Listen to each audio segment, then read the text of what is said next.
फरमाते हैं कि मैं ना मजदूर लेने गया, बगदाद के चौक में मजदूर बैठे होते थे। तो मेरी उन मजदूरों में से ना एक नौजवान बच्चे पे नजर पड़ी। बड़ा कमजोर सा वजूद था, लेकिन चेहरे पर इबादत का निशान था। माथा बताता था कि नमाज का बड़ा ख्याल रखता है। मैं उसके करीब गया। चेहरे भी बड़ा कुछ बताते हैं ना, चेहरों में भी बड़ी रानाई होती है। फरमाते हैं मैं करीब गया, मैंने उसको कहा बेटे मजदूरी करोगे? तो कहने लगा मजदूरों में बैठा हूँ तो ज़रूर मजदूरी के लिए ही तो बैठा हूँ। तो मैंने कहा कि चलो फिर। कहने लगा नहीं, मेरी कुछ शर्तें।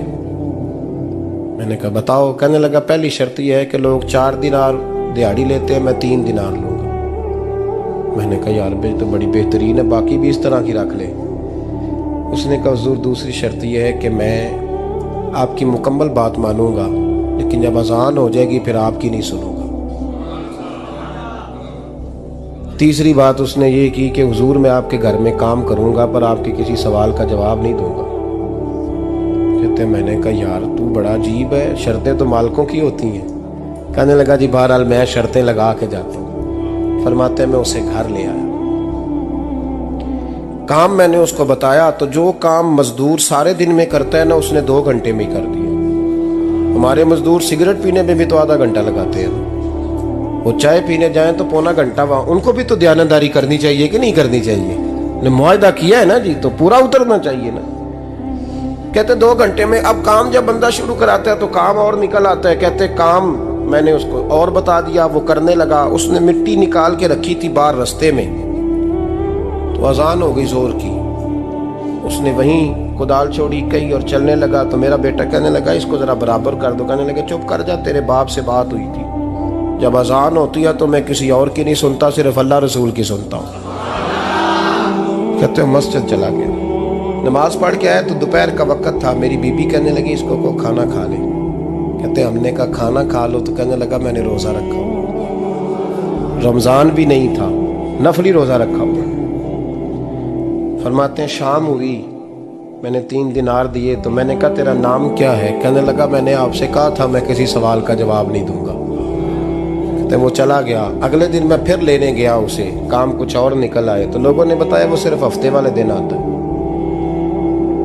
मैंने कहा क्यों? कहने लगे जी वो कहता है मेरा हफ्ते का खर्चा 3 दिनार है, जब 3 दिनार कमा लेता हूं तो बाकी सारा टाइम अल्लाह रसूल की जिक्र में गुजार दिया करता हूं। फरमाते हैं अजीब। अगले हफ्ते मैं फिर लेने गया, मैंने पूरा हफ्ता इंतजार किया कि काम उसी से कराना है। मैं जब गया तो मैंने कहा चलो। कहने लगा मेरी शर्तें याद है ना? और मैंने कहा याद है भाई, साथ चल। फरमाते हैं काम कराया, 2-3 हफ्ते वो आता रहा। 1 हफ्ते में गया तो लोगों ने कहा हुजूर आज नहीं आया। क्यों? कहने लगे बीमार हो गया। कहाँ घर है? कहने लगे बगदाद के कब्रिस्तान के पीछे जो कच्ची आबादी है उसमें रहता है। फरमाते मैं गया, दरवाजे पे दस्तक दी तो कहने लगा हुजूर आप हैं? दरवाजा खोला है, आ जाइए। फरमाते हैं मैं अंदर गया तो मैंने कहा तुम्हें कैसे पता चला मैं आया हूँ? कहने लगा हुजूर अल्लाह वाले हो, आप नहीं आना था, वरना अमीर तो गरीबों का पता लेने कोई नहीं आते। कहते मैं करीब गया तो कहने लगा मैं आपका इंतजार कर रहा था, तेज बुखार है, तप रहा। जेब से कुछ पैसे निकाले, कहने लगा ये पैसे रखने। एक अंगूठी निकाली, कहने लगा हुजूर आज रात को मेरा इंतकाल हो जाएगा, इन पैसों का कफन खरीद के सुबह जनाजा पढ़ के मुझे दफन कर देना, और जब दफन करो तो ये अंगूठी लेके असर के बाद हारून रशीद के पास जाना। आप उसे कहना मैंने मिलना है पर वो आपको टाइम नहीं देगा। आप उसको आवाज दीजिएगा कि तेरी एक अमानत है मेरे पास, फिर वो आपसे मिलेगा तो अंगूठी दे दें, फिर आप मेरी तरफ से फारिग हैं। हज़रत फरमाने लगे तेरा नाम और